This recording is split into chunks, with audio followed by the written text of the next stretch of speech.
Hello and welcome everybody, I'm OneProperVarian and we are back here with Dev Diary number 152 about Landless Adventurers Part 2. Yesterday Part 1 went up and I was rather negative and also, my god, that video was so long. Today I can already tell you this Dev Diary has a lot more meat that I actually like. A lot more stuff that I'm looking forward to and, well, this video should be shorter since I don't need to argue with myself all that much, and at the same time, after I record this one, I will also be recording actual CK3 gameplay, which I am super excited for. Because I've only played a little bit, while I was off camera. I played Victoria 3 every single weekend. We have a multiplayer going, but CK3, I've really missed it.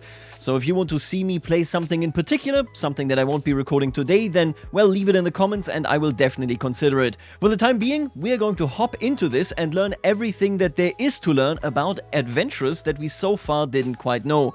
You can see right here, this is the Black Death. I think it is the historical setup, and indeed, the adventurer has positioned themselves in the, well, Black Death-free zone right here with Poland. This is Polabia, and then indeed over here, Czechia. You can do that because you don't own any land. Now, let's talk about adventurer camps in general. This right here will be all about camp purposes. We've already seen this yesterday, the camp purpose specifically being, for example, whether you're a mercenary, whether you are a roving band of scholars, that kind of stuff, and you can make those choices. When it comes to how these are designed, I am sad that they had to exclude a couple. They actually go into it, but I do like the vision that they have here for sure. Every adventurer on the map has a reason for being, a thing that unites their group and drives them forward. This is their camp purpose, and it replaces the otherwise redundant Crown Authority law for landless adventurers. Obviously, they don't have a crown, they don't have authority, they are just a camp. We have added 6 camp purposes in Roads to Power, specifically Wanderers, Swords for Hire, Scholars, Explorers, Freebooters, and Legitimists. We are going to learn about every single one in great detail. My personal favorite, I think, by a wide margin, is Legitimists right here. I think that is just so good. You're going to see this as well. A lot more potential, a lot more push and power in there than I thought we were going to see. Definitely happy to see it. Let's continue. Each one comes with different weightings on what types of contracts they're likely to find, different upgrades for their camp buildings, and different flavorization that controls their title and the types of clothes their followers will wear. Expect a lot more glasses and humble clothing for scholars, weapons and armor for Swords for Hire, and so on. The default purpose is Wanderers, which is what we would consider the vanilla experience, but each of the 5 others is slightly tailored to different playstyles. Wanderers find equal amounts of contracts of every type, and non-historical adventurers will always start as them. Their main special feature is that they can switch to any other purpose type for free, whereas the other type must pay 1k prestige for the privilege. Right, become Wanderers. Current law, equal chance to find contracts of any type, may change to any other camp purpose without paying hefty prestige. I would basically estimate this to be something in like, when you just start out, when you're not sure where you're going to go, what you're going to do, this right here is where you will be until you make a proper dedication. Adventurers with a Swords for Hire camp purpose are aimed primarily at mercenary work. They find more martial and prowess contracts, as well as many more offers to help out with wars. Their camp upgrades focus on making them better at fighting. This is very much the Roger de Flor experience, though hopefully you will have a happier end. I'll be honest with you, I don't know him, but I assume he didn't have a good time. Become Swords for Hire. Embarkation cost minus 50%, that's actually pretty big. Finds more mercenary contracts. I can already tell you, they say this at the end of the Dev Diary, but I can already tell you, as a mercenary, you cannot raid. This is not something that is supported, so even though this looks like you might become a Viking here, you can't actually do that. So, you can find more mercenary contracts, you can find more prowess and martial contracts, and you unlock the following camp upgrades, which, of course, make your troops better and so on. You can also access certain special offices. In general, I think it is fair to say that you can see right here, depending on what your character is, so are you good at a particular skill, what is really what drives you, you're going to lean into a different particular camp purpose. The longer we go, you will see though that there are also actually more interesting differences, mechanically speaking, flavor speaking, and, well, especially when it comes to Legitimists, just everything speaking. Let's take a look at the next section here, and these are Scholars. Scholars specialize in learning and stewardship contracts and have the most varied camp upgrades. They're intended to play a bit like the early life of Michael Scott. You roam free from place to place, educating the children of nobility, picking up the finest minds you can find, and creating works of learning. I assume this is effectively what your contracts will be, right? So learning contracts will roughly be around this angle right here. It would be so nice if we could be like, hey, if you have roaming scholars, please let them educate my child. But since we can't offer any contracts to any landless people, that won't be something that we can actually do. An untrustworthy scholar may be found selling fake relics or collecting taxes and under false pretense. I assume this is if you if you want to take work that is illegal, right, so unlawful work. As a scholar, you're unlikely to win any great battles, but you might help create great rulers and could well earn yourself a solid plot of land somewhere with time. Interesting, indeed, that we have this path here. You're going to see this later as well when it comes to how do you transition into Landless and out of it. There are plenty of ways, and I'm actually looking forward to that. I don't really like I said yesterday, the gameplay loop. I think that doesn't look all too exciting. It looks like a lot of grinding and not a lot of fun, but the way you can enter and leave is very exciting to me, so hopefully it will be worth the pain. As you take a look at this, you can see monthly lifestyle experience plus 20%, finds more learning and stewardship contracts, finds slightly more diplomacy contracts, and then a whole bunch of upgrades and offices. Let's progress to explorers. Explorers get more transport contracts, diplomacy contracts, and intrigue contracts. AI explorers also roam much further than other AI adventures, and their upgrades help with schemes, provisions usage, and mountain fighting. A dishonest explorer might defraud a ruler or rob their home of its silverware. You can effectively see here, I think, that you are looking at kind of the normal stuff and then the illegal stuff that you can do in this particular text as we headed up here. So the first paragraph of these largely kind of gives you an image of what your contracts will actually look like, you know, store/lore-wise. These explorers are typed a bit more after Ibn Battuta or Marco Polo. Sadly, Crusader Kings III includes no terra incognita, so we can't give you the full experience of actually finding new lands. But they are still a solid pick for characters who want to cross the map with relative ease, and very much the camp purpose for choosing new Destiny characters in search of a distant land to earn their fortune in. I really do like this. If I want to just move somewhere, if I want to go far, Explorer sounds just about right. I would actually really like it, and this is like such a chain ask, but if you've played Rise, if you've played Viet, I would really like it if, for example, the struggle for Greenland is something, you know, that is implemented there as well, and I would love it if being an explorer could actually factor into that. Such a complex topic. I understand why Vanilla doesn't do it at all, but I would be so happy if CyberXCan actually did something with that. Amazing mod. I don't play the game without his mods, of course. Anyway, you get travel speed, sea danger, and coastal sea danger go down, and you find more transport contracts, find more diplomacy and intrigue contracts, martial, and so on, and then classic camp upgrades. Interestingly enough, you don't actually have any officers here. Freebooters, as they call themselves, or brigands, as everyone else refers to them, find more prowess and intrigue contracts, as well as criminal contracts of every kind. Their upgrades give bonuses to schemes generally, unlock officers that are especially good at criminal activity, give hefty bonuses for high intrigue, and can help you reduce the cost of lowering your gallows bait, which, as you may remember from last time, is the petty criminality negative fame trait that you get and level up as you take criminal contracts. So basically, it's cheaper to be evil and then to get rid of your reputation. They even say right here that you can steal a kingdom, which is unhinged and might be the most unhinged thing here in the dev diary. We're going to see how that works later, and it's really extreme, quite frankly. But hey, if it's fun, it is fun, right? I don't really want to stand in the way of that. Something that you can naturally attempt yourself, but depending on how bad your gallows bait is, you may find ruling any lands that you gain much more difficult than controlling petty outlaws. Let's take a look at this. Embarkation cost goes down as well, finds more criminal contracts of all kinds, prowess and intrigue, and then camp upgrades and officers. Master Thief, Man Haggler, and Master of Spoils. Oh, that's so interesting. It's kind of like, I guess it's not actually slavery, right? This is really just ransom-oriented. Anyway, last but by no means least, we have the Legitimists, my favorite. This camp purpose is a bit special, as these are your exiled king returns with an army types. Take note, it is only for kings. They say it here as well. You need to have a pressed claim against a kingdom tier title. Otherwise, you cannot found this. I'm super eager for this. I think this is the coolest purpose by far, and the coolest reason, really, to be an adventurer, right? You didn't inherit anything. Maybe you made sure as a player that you only had one primary heir, everybody else got nothing, and then instead of playing that heir, you play the disgraced, disinherited son. I really want to do that. I can tell you that much. That is something that I'm super eager to play here on the channel as well.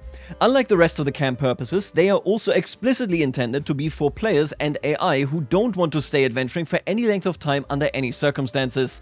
Legitimists have a goal in mind, and they will have it within their lifetime, whether it be a throne they lost or a crown they consider theirs by right. Legitimists have no weights on what contracts they receive, but instead have a unique contract where other rulers will offer them support in their quest in exchange for gold upon its completion. These benefactors will offer money and troops, but always expect a return on their investment in the form of a payout after your victory. I wish there were more things. I wish there were more things that I can offer and so on, because this is so cool. It is so much cooler to me that you have a particular purpose where you can achieve something, where you can work towards something right here. And I would like it if I could, for example, offer my hand in marriage, even in a matrilineal marriage, you know, that kind of stuff, which is ultimately a bit of a betrayal of my bloodline. But I would really like that, because the way you come out of that then at the end of the day makes it so that you have more obligations than just a one-off payment. Either way, that's not in here, but this is nonetheless, in my mind, the by far coolest camp purpose here that they have in the game.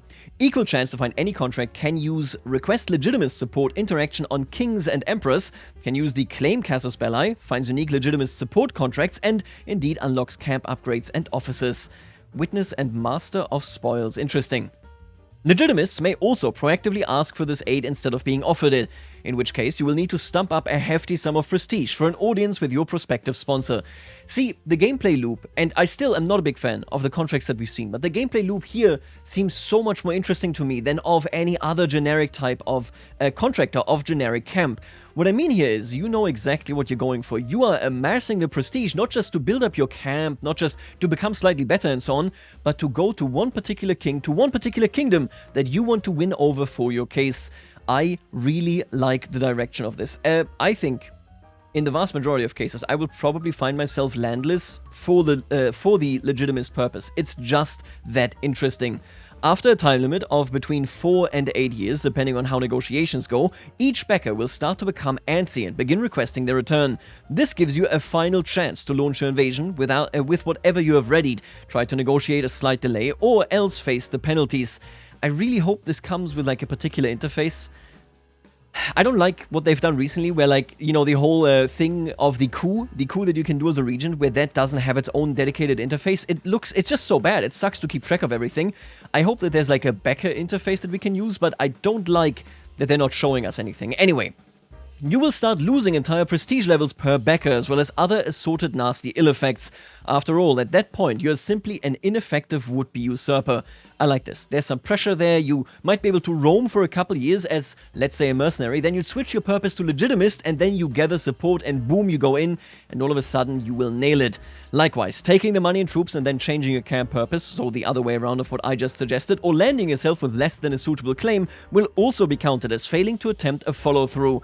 They are offering support, but it has strings attached. I really like that. Of course, you can launch your claim war before the timer has passed. The timer is simply a deadline for doing so. We expect legitimists to be for players who treat adventurers as a stepping stone. Perhaps you use Choose a New Destiny to come in as a favored younger child with no lands. So this is the alternative thing, the kind of roll a new heir thing that they are doing in the next patch. Flip them into a legitimist adventurer and are now trying to get back and reclaim your old kingdom from its AI ruler. Exactly what I had in mind. It is such a cool idea. Perhaps you started in a tricky position and got wiped by a great power early, but won't let your dream die there. In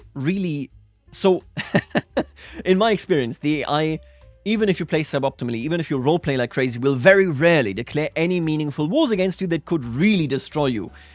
I might play way more aggressively, in like a stupid way, declaring wars that I will undoubtedly lose unless I get very lucky, if my character wants that.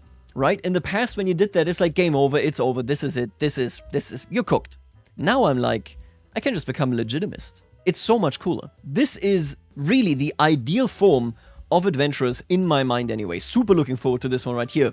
Aside from paying the associated costs, switching between camp purposes can be done at will. Any camp upgrades that aren't valid for the newly chosen purpose are automatically demolished, which, as mentioned last Dev Diary, gives a partial refund of the cost.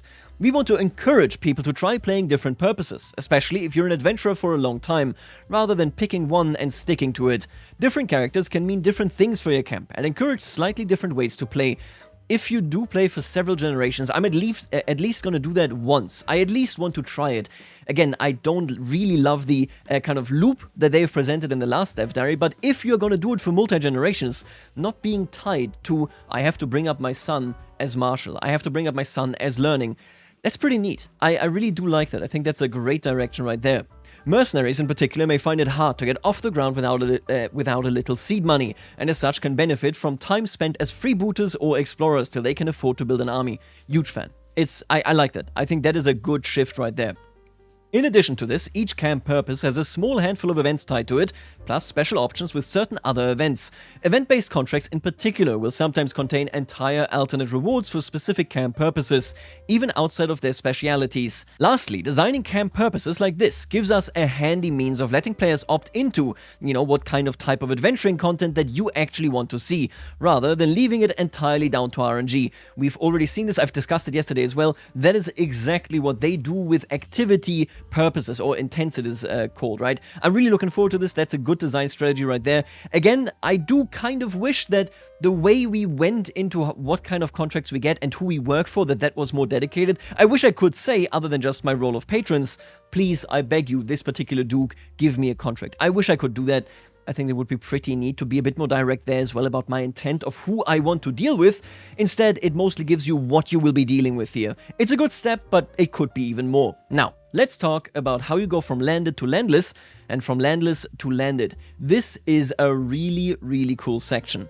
Let's dive in. When they designed this feature, they stood in front of a difficult thing. The key challenge with making landless adventurers accessible was giving you diegetic ways to switch into them, without just requiring you to lose your realm each time.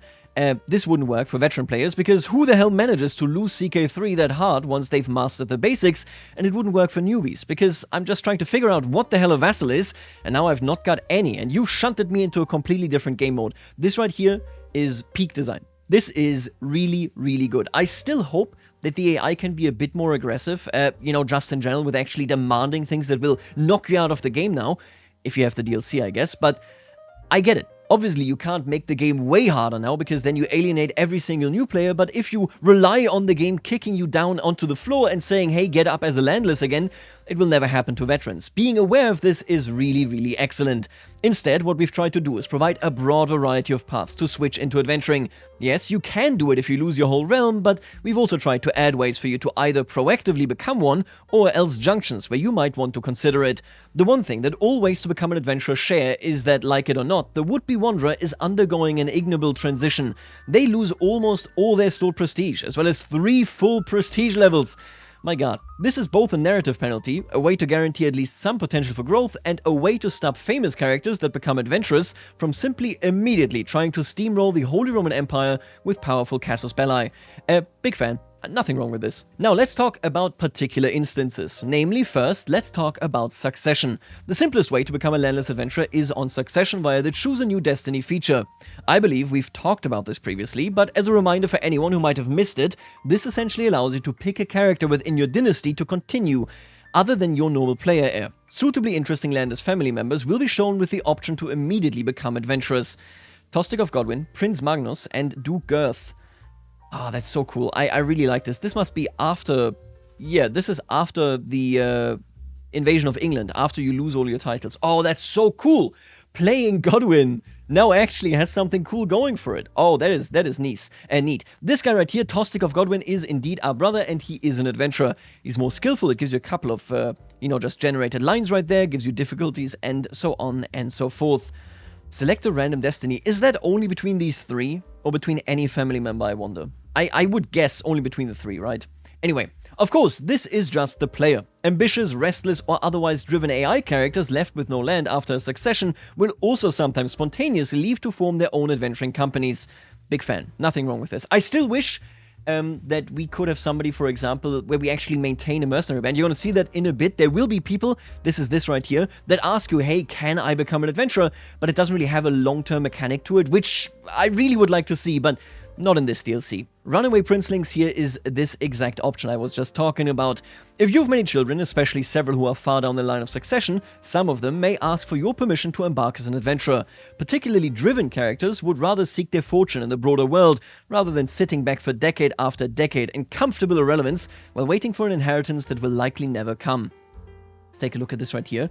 Getting his own way. My son Knut has grown restless of late, and I'm hardly surprised when he corners me one evening as we gaze out over the farmland of Roskilde. Father, he sighs wistfully, looking to the horizon. I'm tired of castles. I want to get out there, see the world. I want to make my own mark on it. He seems genuinely determined, animated with an enthusiasm I have not seen in him, or anyone else for quite some time. You do House Estrid proud. If you must go, I won't keep you here, and don't be ridiculous. Take a look at that. So this is what you can do right there. I wonder whether you can just like take over as him, even here in this moment, but it doesn't look like this. The option doesn't look like this. I find it interesting that they use this type of event. This is the mega event that they normally use for, you know, the struggles, for example, right? It's quite intriguing to me that they chose this particular visual setup right there. Apparently also this art is, you know, something currently shown for Wandering Nobles. Don't worry about it, okay? Don't worry about the art. It doesn't matter. Even if you deny them, some will run away anyway. After all, they wouldn't be asking if they weren't serious about it, whether you allow them or forbid them. Any that do will give you the option to switch to playing as your renegade child. And you know, now that I'm looking at this, certainly has some spirit. So obviously, this would be the option that lets us play as Prince Knut. I assume then this is also the option, right? So this one would be, we continue as us. This one is, we don't want to let you go. This one is, I will play you now. I like that. I'm a big fan. Honestly, the decision to let you transition into this playstyle easily so that you don't necessarily just do it once per campaign. I have now very clearly, I think, stated that I'm not a fan of the overall loop, making it so that I don't want to be stuck in it. But envisioning the idea of playing like 1, 2, 3 generations, and then I hop over, play somewhere else, become landed again, 1, 2, 3 generations, and then do it again, that seems pretty cool to me, especially if it can happen via like an impromptu event like this. Big fan. Big fan of this design idea to say, hey, you know what, we'll make it easy for you to indeed transition into being landless. Now, historical adventures and creating your own. In all 3 starting dates, various historical adventures are pre-scripted and selectable directly from the bookmark screen. For these, we have tried not to add every famous person who wasn't a ruler, instead focusing on the most notable and those who fit in one of our camp purposes. So basically, they want one camp purpose, I assume, at least per start date. That would be 867, 1066, and 1178. Those are the start dates that we will be getting with the release of this DLC. They talk a little bit about, you know, what is going on there, who is indeed selectable here, and then, lest we forget, since I did share a screenshot of it last Dev Diary, you can also create an adventure directly from the bookmark selection screen with the ruler designer.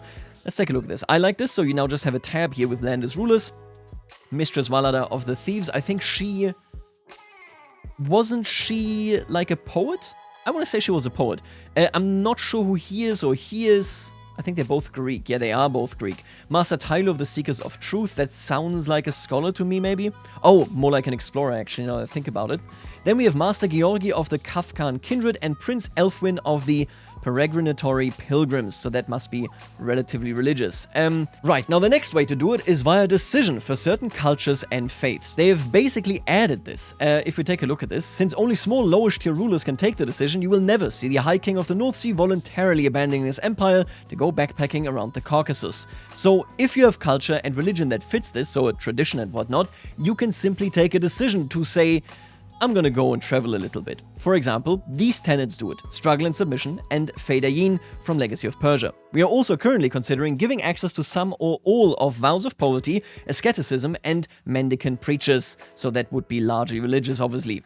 Also, there are these cultural traditions, Futua, Horse Lords, Herd, Swords for Hire and Coastal Warriors from the Northern Lords. This is good. It makes it so, and they go into the details here as well, if you live in an adventurous culture, you and AI rulers can just do that. Again, the AI rulers aren't going to bother you much, since the interactions are very limited from a landed position, but nonetheless, this adds so much variety. Until just now, when it came to these big transitions of people becoming adventurous and doing something, we only had the Varangian invasions that, you know, the AI could stage. Or, well, would stage every 5 years depending on your game rule. Now, we will actually see people journeying around. Let's take a look at the decision itself. Become adventurer right here. For those bold and hardy enough to traverse its perils and grasp its opportunities, the wide world can offer much. All your landed titles pass to a new local ruler. I find it interesting that it can't go to your kids or like to your actual heir. You will establish an adventure camp. You gain 150 prestige. I guess what you would want to do, honestly, the optimal way to do this here is probably to give your family most of your titles, maybe even very high titles, and then you retire, right? So you essentially make this, or do this in a fashion where what you give to the local ruler is just maybe a couple counties. You will establish an adventure camp, you gain 150 prestige, and you gain voluntary adventurer. Adult, not imprisoned, house head of a noble family, not a landless ruler, not a head of faith. Oh, okay, so there are no landless head of faiths. Oh, that is such a stupidly cool concept, though. Can you imagine this? You found your own church. I really like this idea, actually. I'm kind of sad. Obviously, it's not in here. It doesn't make any sense, but the idea does, you know, kind of interest me. Imagine you found a different type of Christianity where the Pope is actually traveling everywhere. Like, the Pope asserts their dominion and their justice as they pass through particular regions. That could have been interesting, but it's not in here. You must be a counter-duke, your domain must be no larger than 3 counties, and then indeed the tradition or the doctrines. Very, very interesting. With roads to power, Normans now have the new audacious cadets tradition, amongst various other Normandy things, like making them much more eager warmongers and buffing the heavy cavalry. This both enables this decision to abandon your lands and encourages the younger sons of barons to frequently go off to seek their fortune abroad, like the de Hautevilles and countless others. The Swords for Hire cultural tradition likewise causes otherwise irrelevant young characters to seek their fortunes abroad. These two together means that we now see a distressingly historical flood of Normans adventuring in Western Europe and Turks adventuring in the Middle East and Eastern Europe. So goddamn cool. Awesome. I love seeing this. Huge fan. Rich Wanderers and Interesting Wanderers. Basically, if you are just an incredibly rich AI, or if you have some interesting traits, that kind of stuff, there's also a chance that these AI rulers or AI characters will become landless adventurers. Nothing wrong with this. Less impactful, but still a very cool thing. You can also, of course, lose your last title if you do that. This can be a result of title revocation, conquest, or even exile. If a character's last title is stripped away and they are either a player or a suitably driven individual, then you may see them pop back up as an adventurer. And I assume even if they don't do it here, they could just turn into an adventurer right here, right? Anyway, this is the decision. You can see it is yet again a full screen thing, like they apparently like to do it now. Oh. What is that? What does that say right there? Oh! This is the game over screen behind us. I see what that is. Okay, gotcha. Once and former king. Foul, ignominious defeat. This wretched claim war has taken everything from me. I am cast out into the wilderness, while King Haraldre and his soldiers celebrate their victory. Aha, this is Godwin. I have lost the English throne, and that greedy ogre may this very moment be taking up the regalia of my kingdom. One day I will reclaim my lands. Everything falls to Leofwin, Tostig. Ah. So this is almost like choosing an heir, or giving up. Choosing, you can give up, you can choose an heir, much like the Choose Your Destiny feature that we had beforehand, and you can turn yourself into an adventurer. Oh, that's cool. No, I like this. I'm a big fan. I'm gonna start so many stupid wars. I'm gonna stop backing down from factions. I'm gonna stop bribing factions. I'm just gonna go ahead and say, hey, oust me. Do it. It's okay. I'm gonna come back to claim what is mine. Huge fan. Now, let's talk about the reverse. Let's talk about once more becoming landed. The problem with becoming an adventurer was, how do we make this more accessible? The problem with moving from being an adventurer to being landed is more like, how do we make this less accessible than just immediately launching a conquest war in the first weak independent duchy you see? What we've tried to accomplish with becoming landed again then is giving you a sliding scale of options. You probably can find a weak or terrible county somewhere that you can conquer or buy for not that much effort, but you are moving into a fixer-upper. Especially if you used to be a king or more, it's not exactly glorious. If you want something greater, you should have to work for it a little. As with becoming a landless adventurer, there are many paths to leaving a life on the road, some violent, some not. As a general rule of thumb, the thing most have in common is that the size of the realm you're trying to acquire is gated by your prestige level. Let's take a look at leaving the road behind. First of all, we have inheritance. I don't think I have to say too much about this. If you inherit a title, you lose your camp, you get some stuff, re-afforded to you, and then you are basically landed. You can also make it so that you can simply reject the inheritance decision, so we're going to see this decision in a bit as well. That gives you the Gallivanter trait, that just makes it so, well, I'm not going to get any inheritance. It's basically like excluding yourself, disinheriting yourself from a particular inheritance. In this case, from all inheritance, making it so that you will never accidentally lose your camp.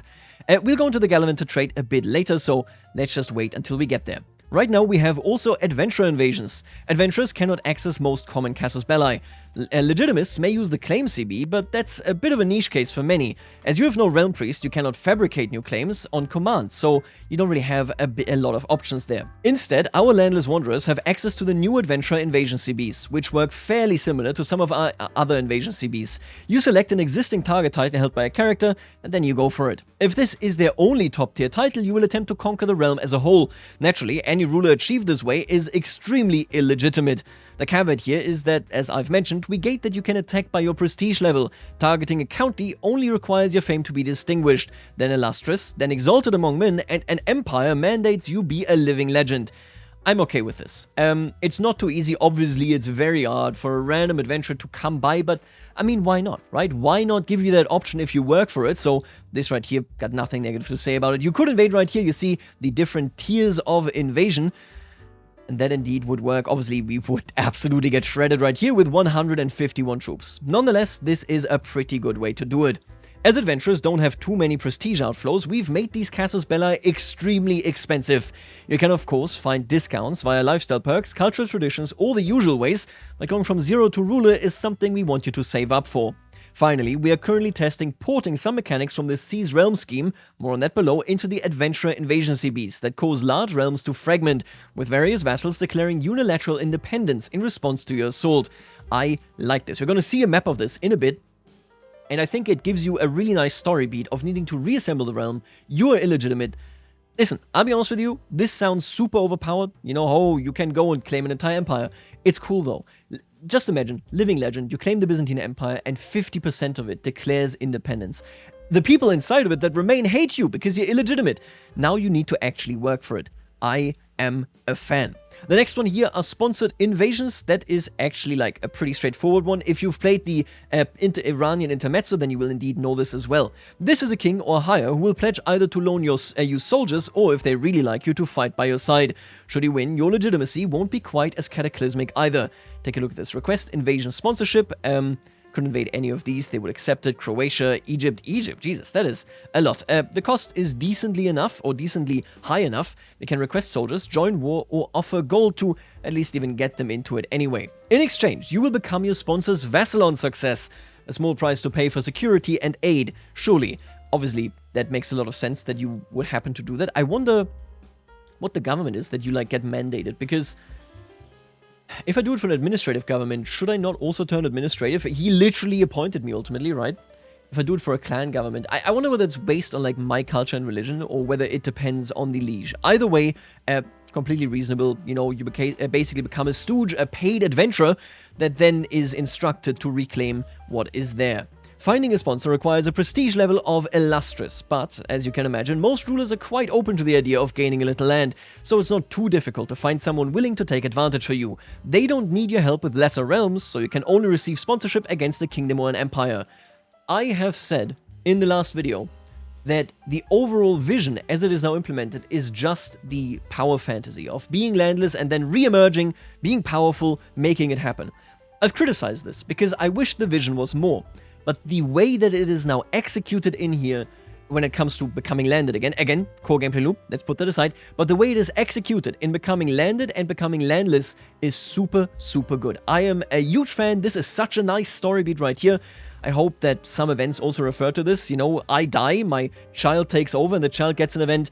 I was indeed sent here, or my father took this over based on, you know, the promises of the emperor, and then I can say, do I actually properly swear allegiance and now I'm a core part of this, or would I like to kind of move against the emperor to gain independence? I really like that dynamic there. Now we get to the ones that are peaceful here. This one is direct purchase. Inside feudal, clan, and even tribal realms, you've got the direct route of cold hard coin. You can just buy a county. Purchasing land from a ruler is reasonably circumstantial but still doable. They won't part with lands for just any reason, especially those lands that are dear to them. The wealthier a county or duchy is, the more closely it aligns with their faith and culture, especially if you do not, and the further away from their capital it is, the more malices they will pack on that even offering double your sum might not help with. Right, so we can... Oh my god, look at that money. 2,400. Wow. The Tbilisians people's abysmal opinion of you. Oh, that is so interesting. So this to me is the most boring way. But I nonetheless like all these sub-factors here. To lessen the above modifier's penalty, you need to have high enough level of fame, primary spouse, primary heir, culture and faith as Tbilisi. So if either they or you indeed match it right here, in this case Georgian, oh, that is cool. I like that. Again, I'm probably not going to use this myself, but I like the option. And my god, these details are much deeper than I thought they would be. Of course, if you're very far from home, you can always try a sway scheme, perhaps adopt the local faith and or learn your target's language, as well as offering more money or picking a less valuable place to buy. Makes perfect sense. Now, next up, we have setting up an administrative family. Inside administrative realms, land works a little differently. The great magnates have their estates, sure, but they don't directly own entire counties in the same way that other rulers do. Instead of purchasing a title from an administrative realm directly, you acquire permission to purchase a sizable estate of your own, turning you into another one of the realm's great families. From here, you enter the influence game and can compete for your own governorates, maybe even the empire itself. As usual, albeit as an outsider for some time, for 15 years. That's pretty significant. Having a straight route into an administrative realm. And look at those walls, by the way. The walls of Theodosian walls. That's quite cute right here, right? I think we've seen this before. Anyway, taking a look at this, having it very accessible to get in there rather than now I need to claim a title and then I can swear allegiance and then I can transition into becoming a governor. You can just do it outright from a landless position. I'm a big fan. I think that is really cool, gives you an extra option. All in all, again, I'm a big fan of the transition in and out. This is overall actually quite a bit easier than finding someone to sell you a discreet title. You're simply investing your wealth in property, and no one really believes a foreigner will thrive in the cutthroat world of ministerial politics. It does seem easier, right? This is... look at the difference in money here, my god. Ooh, okay. Great Holy War beneficiaries. Super eager to see this. Uniquely, adventurers may choose themselves as their beneficiary in a Great Holy War. This means a suitably vicious mercenary company could, under the right circumstances, transition into a very effective Kingdom of Jerusalem. I would really like it, and this would have to be a mod, I think, but I would really like it if Crusades, because they're not directly led Great Holy War, right? So a directly led Great Holy War would be, you know, for example, the Caliph Holy War. I would like it if Crusades actually send our beneficiaries or like landless people into a new camp that specifically has the purpose to run that crusade. Oh, you could, oh my god. It will never happen, I'm so mad at this, but I would like it so much if a crusade stopped being the way it is now altogether, and instead the Pope or anybody would instigate people in a camp gathering and saying, hey, I need manpower, will you support me? And then local lords will pledge to them, and then that camp, as a coherent unit, goes down with the army they can assemble and attacks the Holy Land. I would like that so much, because then the adventurer would actually be there. It would be the camp purpose Crusader or Holy Warrior or whatever, and they will ask around, they will do contracts to get the blessing, to get the support of the church, of secular rulers and so on, and then they will go down there. I would love that so much, because then we could play it ourselves as well. We ourselves would rarely go down there. I mean, we could obviously join the war directly, right? But it wouldn't function in the mess that it currently is.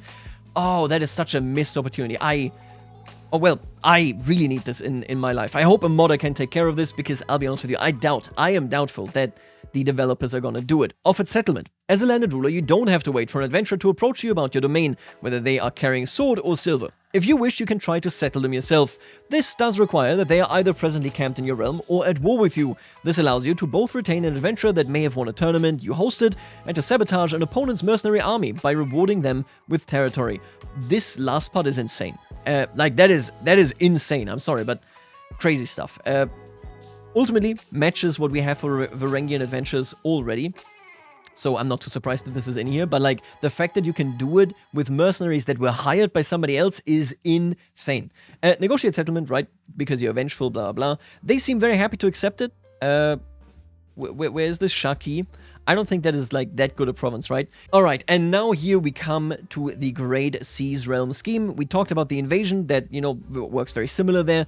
The Seas Realm scheme is a bit more bespoke, and I'm a big fan of it.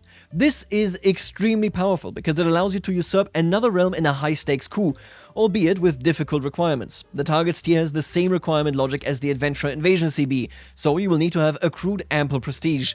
Actually getting agents to support you will also probably take quite a bit of cash and assorted other resources, but with such prizes on the line.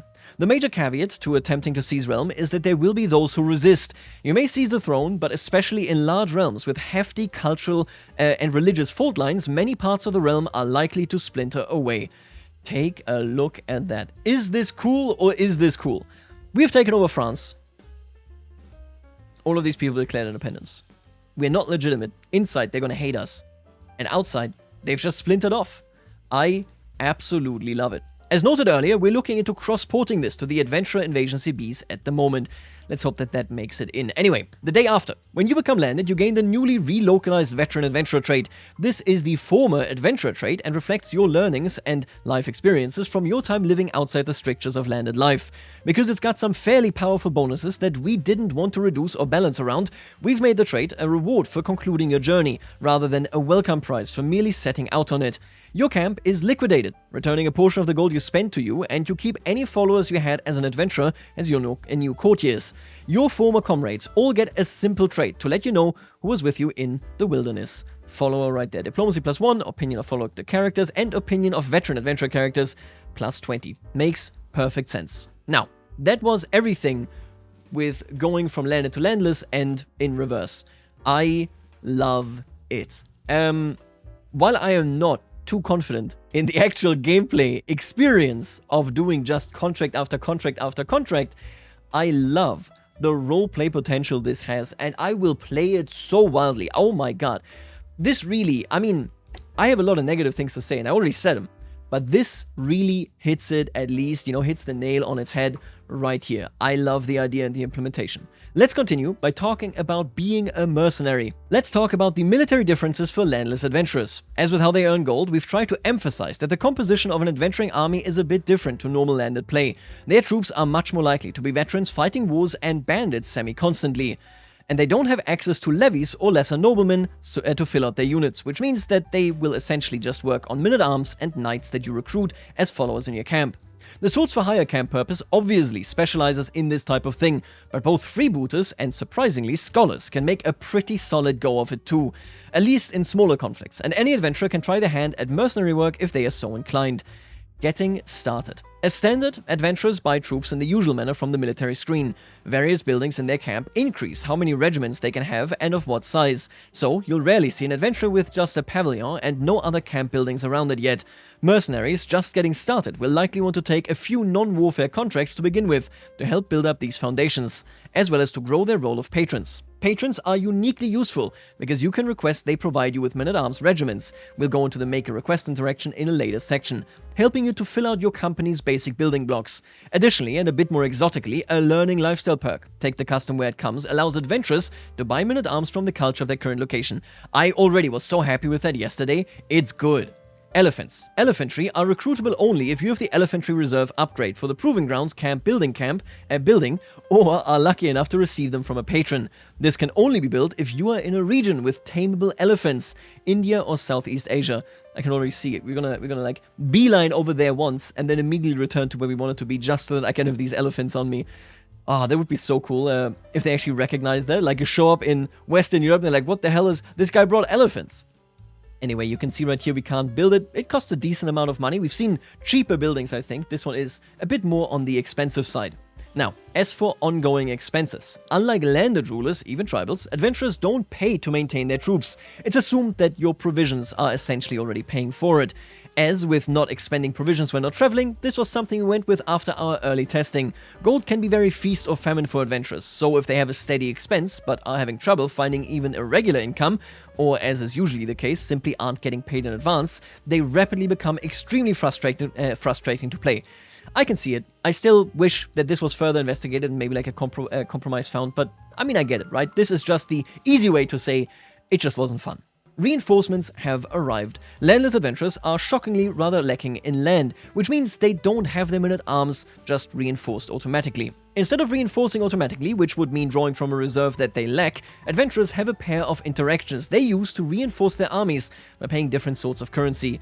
Here we have gold and provisions, refill, scrape the barrel, could be skill-based?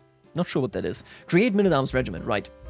Most cost-effectively, soldiers can be accrued for gold, but you can also learn recruits with provisions in a pinch, so this right here. As the interactions do have a short cooldown of a couple years, adventurers can generally bounce back fairly well once before they need to start being very careful with their troops. The costs for either option scale with the amount of troops you're missing. If you lack sufficient gold or provisions to rebuild your forces, you can partially reinforce with whatever you have available. Right, recruit with gold, recruit with provisions. Regiments will be fully reinforced, gains 100 soldiers for 33 bucks. Okay, so it scales. The bigger the operation. Yeah, okay, honestly, I can see this. I think I'm okay. I'm at peace with this. Of course, if you don't have any gold or provisions, then you can try to conscript people on the cheap with men-at-arms specific scrape the barrel decision. Here, you can try to use a combined diplomacy prowess check, pay prestige, if in tribal territory, though we are currently considering changing this to paying prestige anywhere, but making it just more effective in tribal realms. Pay piety, if you're in a theocracy or holy order lease barony, or expend your dread in order to extract just a few soldiers at a time. So this would be this right here, I think. Scrape the barrel, yep. Indeed. This decision right here, Combined diplomacy and prowess challenge, my god. You either gain 25 soldiers in every regiment, that's a pretty good deal if you have a lot of regiments, or you get nothing. Oof, that is harsh. A few soldiers are better than none, and some resources like dread are much cheaper than others, like, well, gold. So, scraping the barrel every now and then can be a good idea. Several lifestyle perks also help make it significantly more useful. Impress mercenaries, recruit zealots, seek volunteers, right. Impressment and wartime recruiting. This, perhaps unsurprisingly to some of you reading, turned out to be just a smidge more micro than we'd intended, to the point that it became a little too much of a chore rather than a fun strategic choice during playtesting. I can see this for sure. If this is the only way that you get it back, if you use the decision, you're done. That's it. There's nothing else. This is specifically happening because of sieges. To compensate for this, we've given adventurers a little mechanic called siege replenishment. After they win a siege, they replenish their men-at-arms by soldiers equivalent to the holding's loot value times 2. This represents new volunteers, impressed locals, and fresh mercenaries flocking to a victorious banner. Which means, let's say it's like 30, which is relatively high in the early game, right, as a loot. You would get 60 troops after a siege. You probably lost more, but it doesn't hurt as much. Balancing, obviously, they're gonna adjust it, but it sounds decent. It sounds, good enough to make waging war make sense. This means that an adventuring army that's doing well and winning is somewhat self-healing, whereas one that's abandoning sieges before they're finished or getting ambushed whilst in hostile lands suffers more over time. It also provides a route for thorough mercenaries to protect their fragile profits if they have a bad battle or two. Implementing this got the relative levels of micro back under control, so that army reinforcement is something you plan to do occasionally. Now, when it comes to this, I got nothing negative to say about this, I think. We are much more specialized units. We get different bonuses. We obviously don't stack bonuses the same way since we don't station men-at-arms, which is a huge part of landed gameplay. Instead, you primarily work via your camp buildings and I assume the officers, right? You're going to have a much more professional army that at the same time... Oh, I do wonder how easy it will be for them to balance this towards the late game, right? You could have like a really massive imbalance for the mercenaries or for the landed characters, but honestly, a little bit of jank once you like reach 1300 is completely fine. All in all, I think this is a really neat implementation, and I would love it. Like I said, if we could do this for like Great Holy Wars, I would love it so much if you could become a temporary general. Oh, I would like that so much. If you could be a temporary general as a noble in the Byzantine Empire, where you get assigned troops of the realm. If you recall, we covered administrative troops, and they work so differently. And the emperor recruits them for you, and then you can pull in some favors as well, and then they send you out, basically as an adventurer, just going out, trying to wage war. It's obviously not possible now that I think about it, because camps can't be sieged. You cannot siege camps. Then again, it doesn't really matter, right? Because as long as the Byzantine Emperor joins your war but doesn't raise their troops, because you are technically their raised troops, I would really like to see that. I think that is a cool concept. I know Ave Maria, a really long, I don't think it's alive anymore, a mod from ages ago that changed a lot about the Byzantine Empire, went into that direction as well, where generals were distinct units, so to speak, that had their own army. I would really like this. I don't think this is a bad system at all. Anyway, let's continue with Portrait of a Mercenary Camp. The two most valuable buildings that almost any mercenary camp will want to help manage themselves are the Proving Grounds and the Roaring Campfire, as well as likely either the baggage train or the mess tent, or for large companies, potentially both. The Proving Grounds contain numerous upgrades, and so on and so forth. Let's take a look at this. Lock Wagon right here. Master of Spoils Officer. Mercenary Contract Rewards plus 50%. That is huge. Jesus. Night Effectiveness per Learning Skill. Maximum Battle Roll. This is incredible. That is an incredibly good thing. Like, boosting the rewards right there will just speed up how quickly you can leave behind this life or become a massive, massive army. The Roaring Campfire doesn't contain upgrades for individual types of men-at-arms, but it increases the number of knights and men-at-arm regiments that you can overall have as you level it up. Stewardship Contract Rewards, okay. Unlocks the Pawn Gear interaction. Unlocks the Witness Officer. Oh, we saw this for, this is for Legitimists actually, right? Unlocks the Man-Haggler Officer. Interesting. Both the baggage train and the mess tent improve your ability to acquire and store provisions. The baggage train has a broad variety of upgrades, some for warfare, some for provisions, some focused entirely elsewhere, whilst the mess tent focused significantly more on improving provision acquisition. The bonuses adventurers can get from their camp do potentially give them a powerful edge in warfare, so something we've tried to emphasize with them is the idea of being a bit of a glass cannon, or a glass longbow, I guess. Pound for pound, a dedicated, well-built adventuring camp can hit harder than many other armies, but they will have trouble recuperating from serious losses. Their troops are powerful, and they have excellent access to different types of men-at-arms, but they'll be paying provisions through their nose just to transport them around. Makes perfect sense. I like this dynamic. I really do like this dynamic. Even more now, I really wish that we could have long-term relations with a particular mercenary band so that I can upgrade them. We actually had this in CK2 when we could send off one of our family members, you know, to become an adventurer or a mercenary, and then we could pump money into them, and we would get some of their profits as well. I wish it was a feature here. It's not. It sounds perfect for it though, right? That's all I'm gonna say. Let's talk about this then. When an adventurer joins a war, or wars for employers engaged on multiple fronts, they are brought in as a wartime ally in control of their own troops. See, I could see this for Crusades, I could see this for the Byzantines as well. It's interesting stuff. I can see this for the Fallen Eagle, actually, and for Elder Kings. Oh yeah, I can definitely see it there. At the end of a war, they are awarded gold based on their contribution score. But how do they actually get involved? Well, there are multiple ways. They can join ongoing wars via the Stand With Us contract. This appears on the map as usual, put out as a passive call for support by the AI without contacting anyone in specific. These wars can be more or less anything, so basically you will see this right here on the map if there's a war raging. You see it right there, see the stats, we've basically seen this in the past already. And we could respond. Not all wars are ongoing when a merc gets involved though. A Press My Claims contract involves a claimant contracting out to you to help them start a war. I think we have this is supportive factions, so not quite the same, but it's very similar, right? So, regular wars, a claimant wanting us to press their claim. Let's take a look at this, right? Because, like, the faction thing is pretty similar. It just adds them to the role of patrons. I mean, I do like the weak hook. I just wish we could, like, negotiate. Let's say I press somebody's claim to a kingdom. I wish they could give me some land, or they could give me some of their income for the next 3 years, you know, that kind of stuff. But yeah, in general, I like it. Support a faction so you can get involved there if you feel like it. And especially cruel rulers may offer you a casual contract to raid for captives against a rival ruler that they simply want to suffer. Again, you can't actually raid, so I think this is just the raid for captives CB, right? Where you go in, you siege, and then you take captives, like the Flower Wars, basically. A more esoteric way is to use the offer military assistance interaction from Fate of Iberia. You can do this without needing the DLC for it, which is nice. To proactively join an ongoing war that hasn't put out a contract yet, this generally pays a fair bit worse than contracts put out to tender otherwise, but does let you help shape the map a little bit more easily, if you want them to support this little realm, or screw over that snobbish former employer. Nothing wrong with this. Having this freedom to join whenever you feel like you want to join, I think is overall quite good. Finally, mercenary adventurers can be hired directly from the new Special Mercenaries tab in the military view. This acts roughly as a Stand With Us contract, but is player accessible, meaning that you can hire adventurers to wage your wars, though they will, of course, insist on commanding themselves. Am I wrong here?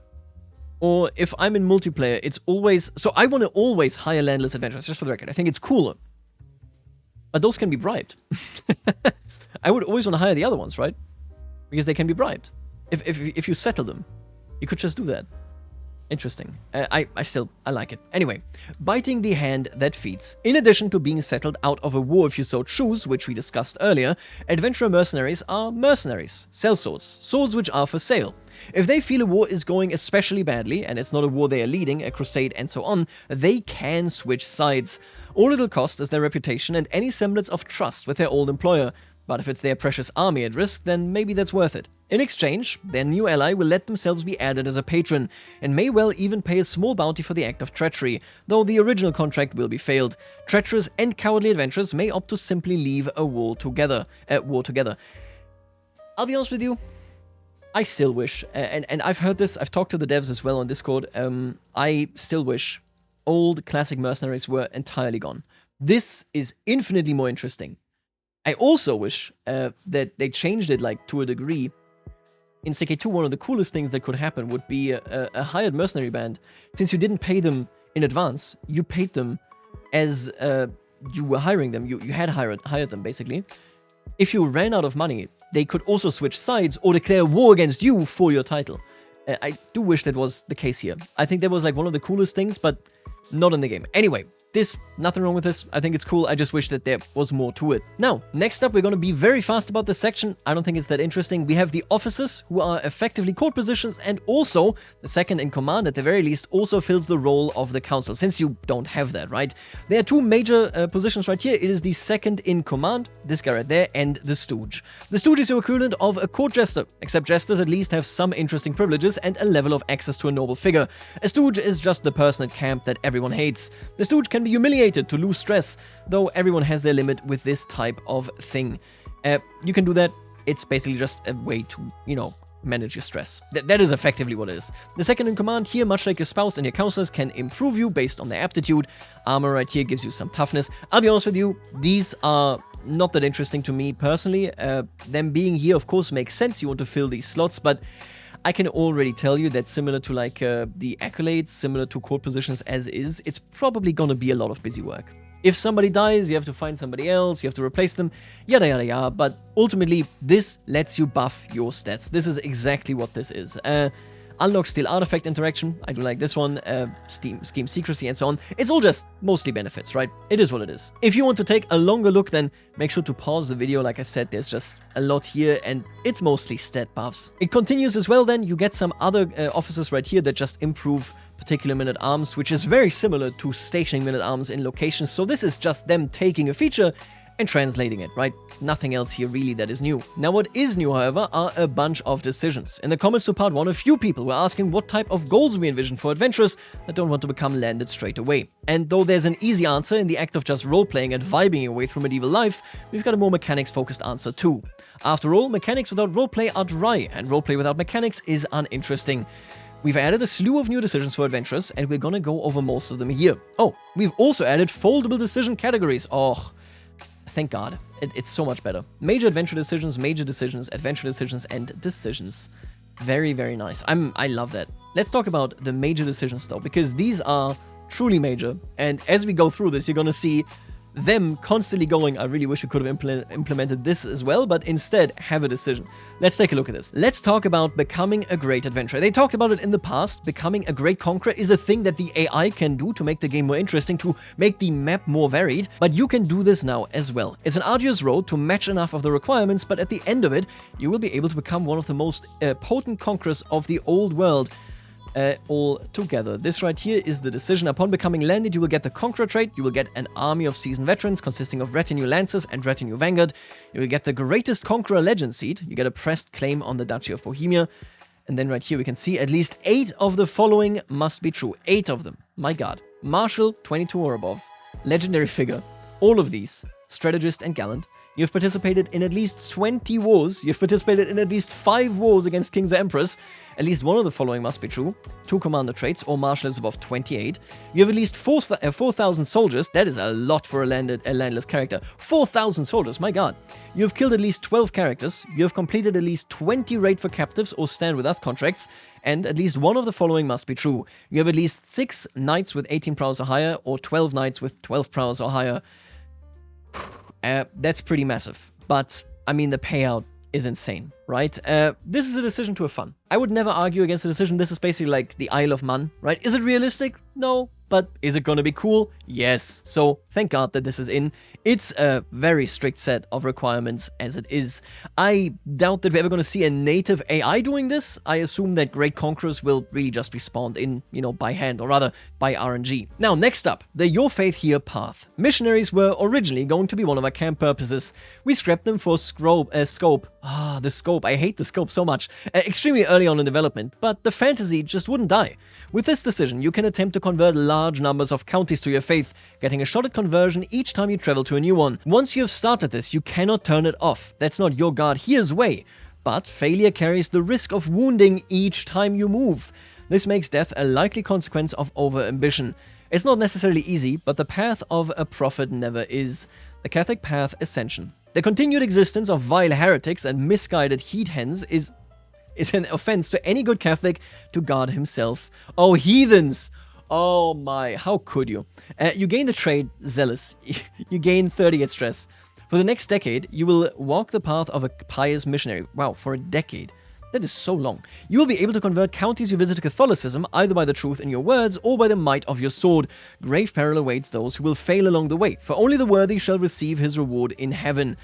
At least 2 of the following must be true. You completed pilgrimage to at least 2 unique holy sites. You have the trait theologian. And honestly, this is easy. This is very easy to do. I wonder what the other requirements are, but okay. Either way, the travels of Jurist MacVenturous, so this is another thing you can do. Here's one for the explorers. Innumerable people have trekked from one end of the world to the other throughout history. Most of the time, these great travelers are forgotten. The ones we remember long after their deaths are, inevitably, the nerds who stopped to write a goddamn book about it as they went. This decision lets you be that nerd, creating a powerful lifestyle XP boosting book artifact for future generations proportional to the number of points of interest that you visited. The Travels of Robert Crispin. You will unlock new lifestyle perks or create a book artifact that will increase the lifestyle experience gained for future holders. Every 12 visited points of interest up to 60 will increase the rewards. Okay. This is like the least interesting one to me. I'm not to be rude. You can still do this, obviously, but like the other ones are so much cooler. Okay, Founder Holding. Another decision that's great for an explorer or wanderer, but could be made to fit especially tonally well with even swords for hire or freebooters. With Founder Holding, you will be able to leave your mark on the places you visit and gain passive income for your trouble, or even steal a county out from under the local ruler. As this decision is repeatable, characters can found multiple holdings over a run. I like this. This is not a major decision, this is just a decision. You can found a holding, starts construction of a castle, fulfilling more optional requirements will offer additional choices during city establishment, including constructing unique buildings. So, you start building this, and then you stay in that location, right? That's what this is. You stay in that location, you just keep going. Cool, okay. Otherwise, each year the city will pay dividends. The amount depends on the number of combined building levels in this barony and the development of the county, from 50 up to 400. What? Oh, this is per year, right? So 400. Okay, yeah, honestly, it sounds decent enough as like a payment. 400 must be very difficult to get, but yeah, okay, I get it. Decent. Sounds good. You will be able to construct more cities after this one. Upon construction, you will have a chance to forcefully take the city for yourself if you so please. Cool. I like this decision, especially because it lets you get settled without any of the other major allies, right? That's pretty neat. You need to be in a barony that does not have a holding. The Norman culture has the city planning innovation. King Vratislav has at least 10 opinion. At least 3 of the following must be true. Oh, it's expensive. 1,000 coin. Wow. Okay. Anyway, the Knight of the Swan. Another major decision. For the chivalrously inclined, you will not be left entirely in the cold. Becoming the Knight of the Swan, or suitable local culture animal, takes a pristine reputation and a lot of prestige, but it'll net you a custom trait, permanent house modifier, beautiful artifact, and even a legend seed for Legends of the Dead owners. The Knight of the Swan. Knight errant, right? Yeah, okay. Looks pretty similar to the already existing decision, right? Champion your culture. Another decision inspired by a camp purpose we didn't get time to make.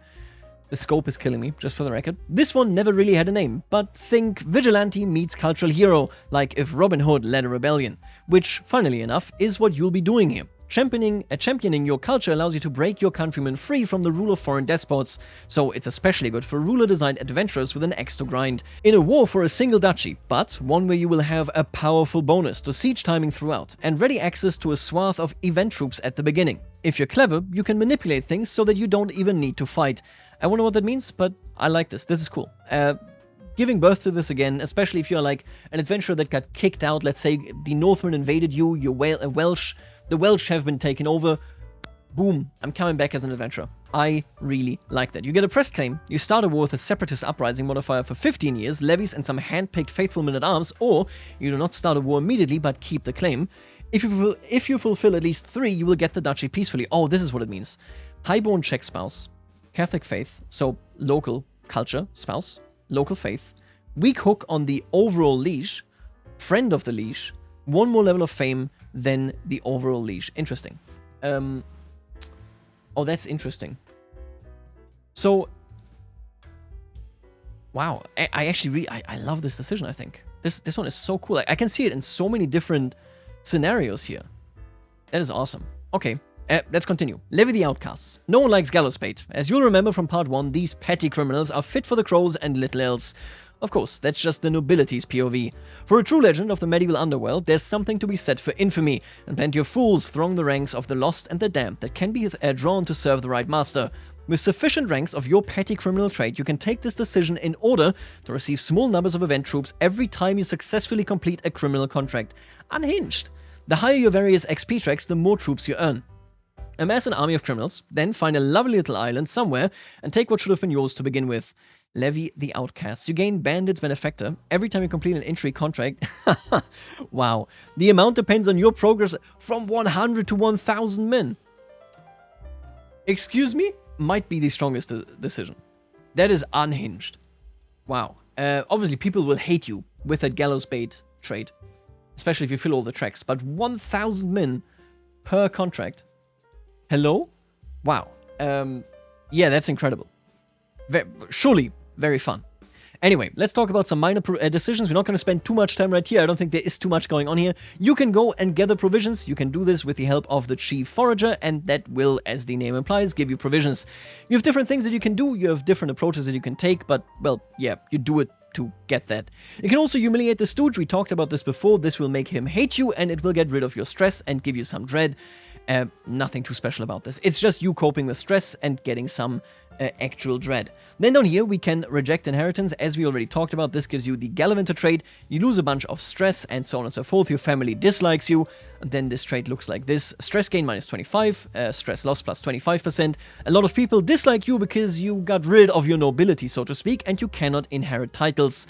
Then after that, and this is something primarily made for HRE and so on, we can change the election candidacy status. They also lobbed in a quick decision for the player to turn down elective titles. This is largely of use in the Holy Roman Empire. So basically, you can get rid of that mod now, where you can reject the inheritance. We just have this decision. Change election candidacy status. You let it be known that you do not want to be elected to a higher title. Now, I do want to say, this is not something that lasts eternally. They say it right here, if you are big enough, but you need to be really big inside of the realm, they will still vote for you. This isn't negative enough. If you own the entire empire, you might as well own it, right? Makes perfect sense. Now, besides that, there's also a bit of a fishing set of events, I guess. It's not a mini-game. It was developed in personal development time, so don't worry about it too much. Didn't take any type of actual development time again. This is cool. Nothing wrong with this. Can't beat Castox's 3D fishing minigame, but here we are. Now, next we have visiting a settlement. I'll be honest with you, not in love with this, primarily because of the interface. What this does is essentially, and I'm not going to go through all of the events because they're just short events. I don't think I'm going to spend too much time with this myself, but basically you click on this and then you visit the local holding that exists. You can do various things there. You can pick up provisions, try to find a person, you get some events right here, you can see it here. In this example, we have the deposed King Harold recently having fled to Devon. He's heading into Exeter to conduct some business with the locals. You can have a look at the castle, a look in the tavern, and you can do something else. So you just get some local narratives. I would be surprised if the event pool here was big. What really kind of irks me is that we have these beautiful screens for tournaments, and this is all barricaded in a screen here. I wish we instead got just a screen, because, hey, what else are we doing? If we visit this location, it's not like I actually need to see the map. I am not a landed character. Nobody's declaring wars against me. Instead, it's just these events. I'm not in love with it. You can buy supplies. You can sell some artifacts. The town crier might have something for us. I assume that is like a contract, right? And then right here, you can also get a couple of different options that you can pick. You know the drill. I don't want to spend too much time on this, quite frankly. It's okay. It's good. I really just wish that it was more oriented towards actually being in a bigger interface, because, yeah, this is pretty small. Anyway, if you go into the craftsman district, you can also do stuff like weapons crafting, armor crafting, or indeed accessory crafting. So you get an access here that you normally only have if you are a landed character. Makes perfect sense. Nothing wrong with this. You can also see Exeter. If you go into the tavern, you could hear a story, you could try to recruit people, or you could talk to the hooded figure. So, hey, if we want to sum it up, basically, this is stuff where you can pick up specific things that you care for that otherwise only landed characters have access to, and it gives you access to a couple of more characters and maybe even contracts that otherwise would not be available to you. Now, one of the last things here is Expelling adventurers, and this one is pretty wild. Let's take a look at this. There's an adventurer in your back realm and you don't want them to be there. What can you do? Simple enough, as it happens. You can expel any adventurer from your realm via a character interaction, which will stop contracts from generating there, force them to leave, and force them out if they ever end up back here. Expulsion is a long-lasting opinion, so it will reset either if you die, or if many years pass, then it will reset too. They have 3 months to begin exiting from the date of you sending the letter, and if they have no army, they are forced to go. If they even have a paltry military force, they can try to stay, but the potential risks are dire. Refusing an eviction order means you make an imprisonment attempt against them as soon as the 3 months have expired. If this fails, the adventurer begins an offensive war against you, the evicting ruler. You're considered the defender because it's your land. They are just squatting on it. If the adventurer wins, they have utterly defeated your realm and usurp it as though it was a conquest. Hello? Unhinged. I can provoke somebody and then just kill him. I wonder how conservative the AI is in its estimates. Are they like, I'm gonna declare wars against everybody? Or are they like, oh, wait a minute, this guy has more troops than me, I'm not gonna do it? This is incredible. If the landed ruler wins, they imprison the adventurer and destroy their camp permanently. So either way, complete annihilation.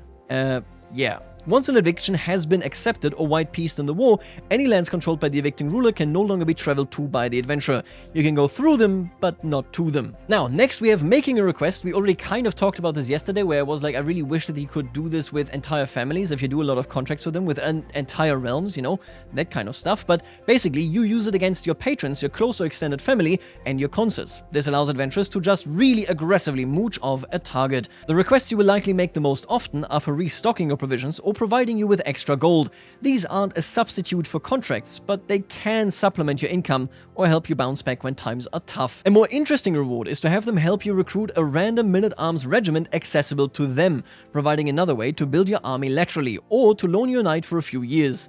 Most notably, this is the only way to even access the marriage interaction with landed rulers, either for yourself or your followers. Finally, if they are eligible, you can try to wrangle further contracts out of a patron. You can use this to build relations by continuing to do good jobs for the same character.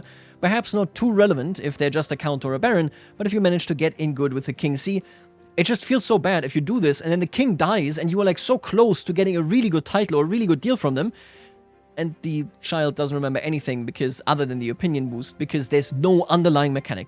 We talked about this at length yesterday. I like this. I just wish it was much, much deeper. Anyway, you can see all of this right here. That said, this is currently still a little too easy on our end. It should cost more opinion than it does in these screenshots, and arguably some prestige too. So we'll very likely be increasing those before Roads to Power releases. Now, the other two are absent faces. This is what I already mentioned. Adventurers cannot raid, and relatedly, their camp is not siegeable on the map. It's a limitation, and I mean, I get it, right? Raiding is by far and away the easiest way to earn gold, with the only drawback being the need to cart your gold back to your capital. But when your capital is itself a cart, that becomes uniquely problematic to balance or teach the AI to deal with. And then they had too many edge cases. They said, you know what, let's not do that. Siegeable camps likewise offered too many headaches for robust implementation. Any number of camps can be in the same location, and as camps aren't holdings, we would have had to do a huge amount of work just to support them being basically siegeable at all, only to then have to work out what happens and how we display it visually if 3 adventurers are on different sides in a war in one county, 1 is in a different war, and 2 more are in the same county, but not involved in anything, and a million other conflicts. I don't know, like, it is what it is. The scope is extremely limited of this. I would argue that everything that is mentioned here is solvable. I would argue all of these are solvable issues. Same for the rating. But if the scope of adventurers is as limited as it is, I get why it's not in. I understand. In summary, I would really like it if we had gotten a much larger, a much broader scope for adventurers. I said that last Dev Diary, so yesterday, and I'll say it again, I generally am a fan of all the stuff I'm seeing here when it comes to the landed and landless transition stuff, when it comes to the options that you do have, in particular as a legitimist, that's amazing. I'm not a fan of the gameplay routine because they are by and large driven by random interactions that you get, so contracts primarily, and that are then in a menu, like the schemes, or that are in event images, whereas all other gameplay features have a much more intricate web with your vassals and your family, and much more intricate mechanics, such as crown authority, factions, and so on and so forth, marriage deals, non-aggression pacts, that you do not have here. So that is gone, and instead it is substituted with something relatively boring, in my mind anyway. So I'm kind of split on adventures. I feel like I'm going to enjoy this feature as the power play thing, but I also will probably regard it as a huge missed opportunity. because of what could have been in terms of the interactions between the different layers of Crusader Kings III and the depth of the mechanic right here. Mechanical depth doubtfully is like one of the big pain points for the game right now. I am looking forward to the power fantasy. That's what I can say after this dev diary here now in particular. I think there is a ton of stuff that has a lot of potential in this, just roleplay-wise, narrative-wise. And you know me, I love narratives, I love roleplay. I'm looking forward to that. Not so much to the particular implementation of gameplay routines and so on. Let me know what you think. This dev diary for me was much more positive, but it does not change at all the criticisms I had yesterday. Those stand. It's a mixed bag for me. This, at least, was a positive second dev diary about landless adventurers. And this is it about them as well. They're gonna continue. Also, Wokek has not seen Berserk. Please stop asking. I hear he actually has seen it. You should ask him about it. He likes the guy with the long hair. I haven't seen it either. Okay, listen. Let me know what you think in the comments. I'll leave it right here. It is hot as hell, and I'm gonna play some actual Crusader Kings 3 now. See you in that video, and let me know what you want me to play on CK3 and Victoria 3 as well. I'll see you later, alligator. Oh, and by the way, Manor Lords, the update is coming, and so are more videos. I'll see you then. Later, alligator.